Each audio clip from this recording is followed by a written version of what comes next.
विषय आप पॉलिटिकली कहूँ बा सोशली कहूँ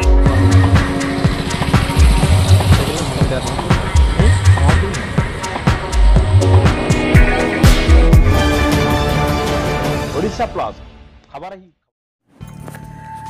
ओडिशा मेडिकल कर्मचारी संघर उपदेष्टा कृष्णचंद्र पात्रों 85तम जयंती कटक एससीबी मेडिकल परिसर में महासमारोह पालित हो जाइछि। ଏହି ଅବସରରେ ଆୟୋଜିତ ସଭାରେ ଶ୍ରୀଯୁକ୍ତ ପାତ୍ରଙ୍କ କର୍ମଚାରୀଙ୍କ ପ୍ରତି ଭଲ ପାଇବା, କର୍ତ୍ତବ୍ୟନିଷ୍ଠା ଏବଂ କାର୍ଯ୍ୟଦକ୍ଷତା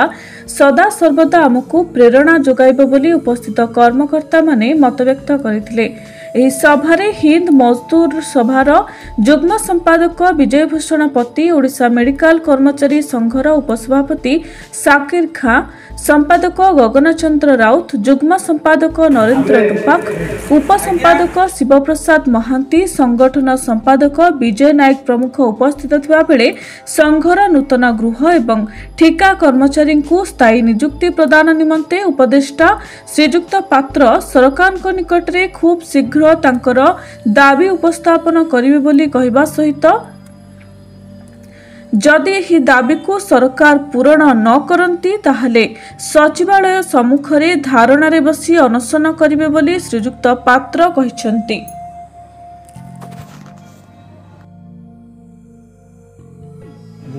जन्मदिवस करेनि पालेनि 64 मसीह जो प्रथम विजु पट्टनायक विरुद्ध आंदोलन करी आम सब जेल को गलु आमको सजा भी होगा असुविधा मोर आसिले से मैं अध्यापक चाकरी पकई सुंदर कॉलेज रे हिस्ट्री अध्यापक देखिली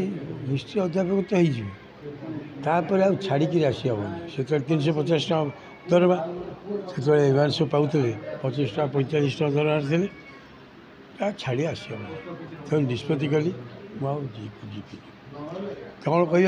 मो बापा तो रिटायर कर जमबाड़ी किसी ना कौन कह से मुझे गोटे कम तुम से बो को धरली बो मैंने मदर मोर ताको कहली तू देखे मो पे से बाघ बुलूँ सारा मत खाईजे सी कला मोर गोटे पुओ ये अच्छे मुझे खाया देवी आ पुरी कलेक्टरेट चाकरी गुड़ कर बहुत शिखी राजनीति में बहु बड़ लोक है बहु बड़ लोक सर्विस शिखी किंतु बहुत दुर्भाग्य एथर निर्वाचन में जेपरी भाव में बीजेडी पराजय है तार एकमात्र कारण हूँ अहंकार आने नाजीवाद फाशीवाद कि जान ना आम गोटे नाजी स्टेट अच्छे आम नाजी स्टेट बर्तमान चली ये देखिए किसी दिन पर यही अवस्था चले किसी दिन पर देखिए देशर अवस्था कौन हम दरदाम कहार नहीं ये कर विकसित भारत कि ओडिशा करार नहीं ये केवल कह ये जो है ओडिशा रे जो किसी नथिला सरकार किसी नथिला कौन थी तुम भूल सकाशे सरकार कले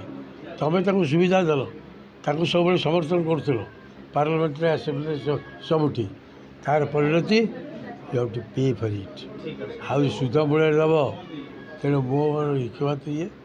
नाजीवाद फाशीवाद विरुद्ध में वर्कर्स यूनाइट करेंगे वर्कर ऑफिसर्स चाषी युवक तार यार खत्म हो दौचु आम एससी मेडिकल परिसर रे आम संघ गृह रे आमर आज वरिष्ठ नेता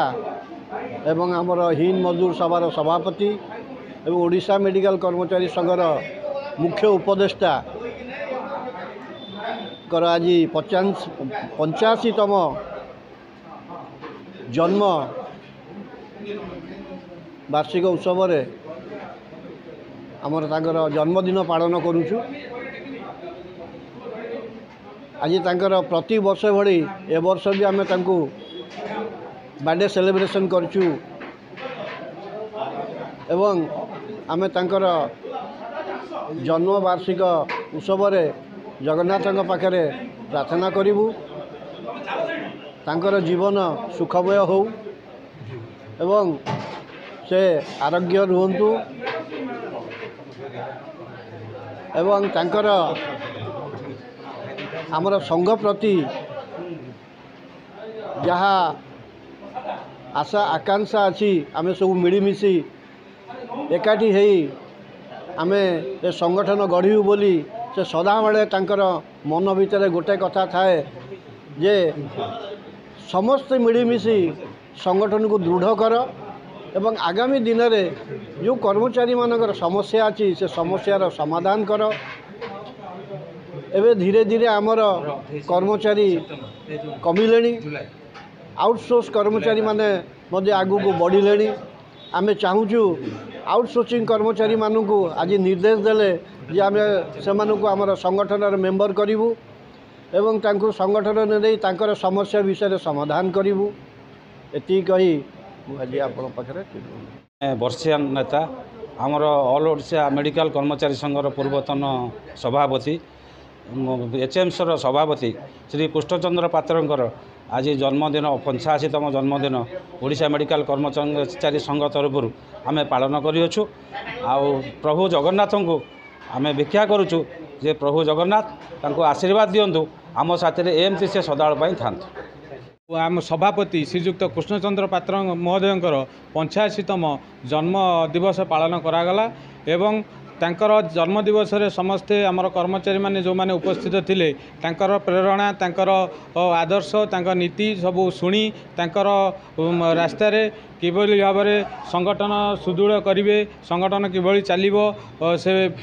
सबू तांकठू प्रशिक्षण नेले एवं तांका दीर्घायु कामना करी श्री जगन्नाथ पाखे कृपा भिक्षा करछनी जे से दीर्घायु सहित शतायु हुअंतु एति कही मु मोर वक्तव्य शेष करछि। आज्ञा कैलाश जेना जुग्म संपादक यहाँ 85 वर्ष आमर मान मु प्रथम कहूँ जी जे कि आम ए ओडिशा मेडिकल कर्मचारी एसोसिएशन रे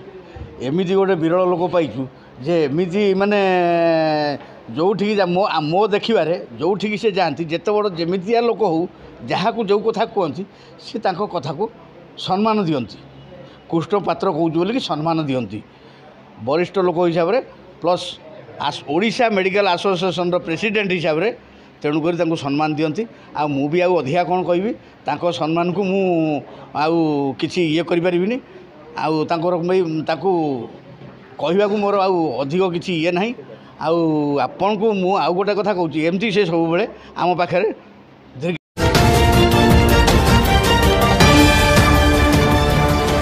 ओडिशा प्लस खबर ही।